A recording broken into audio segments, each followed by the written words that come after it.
your prospect fills out a form on the website. The form comes in, it gets handed off to the SDR, and now it's time for them to make contact with the potential buyer.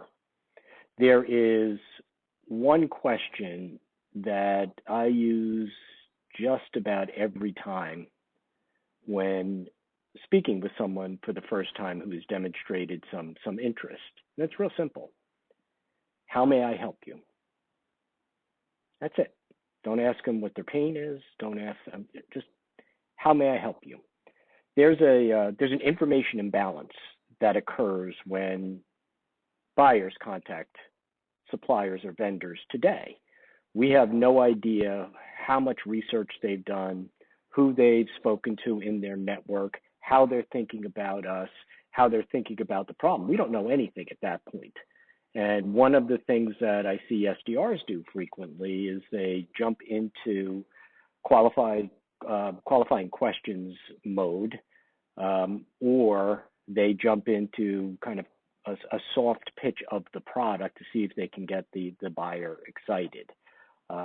That's not what should be happening on the first call.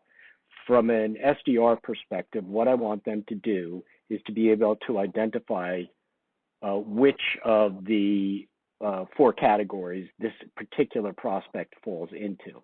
So the 4 categories are: they are not a prospect. They're looking for refrigerators. We're selling rocking chairs, so we can qualify them out. They belong in short-term nurture. There is genuine interest there. It's not quite at winnable deal level. We need to do some work before we can move them over into winnable deal.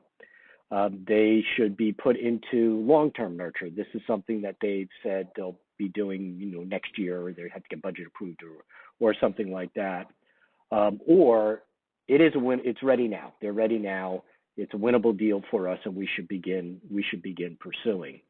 The best thing that the SDR can do at this point is just get them to open up, just get them to talk, so that they can understand where the buyer is, how far we have to move if they are a potential buyer, how far we have to move them into winnable deal status. But I encourage all SDRs to use that on their initial call with inbound leads. Just a real simple, hey, how may I help you? And then drive the conversation off of that. And typically, my second question is, okay, that's interesting. Tell me more. I've heard that from other folks who are in your position. Tell me more. And just keep getting them to open up. If we get them to show us their cards, we have a really good chance at being successful.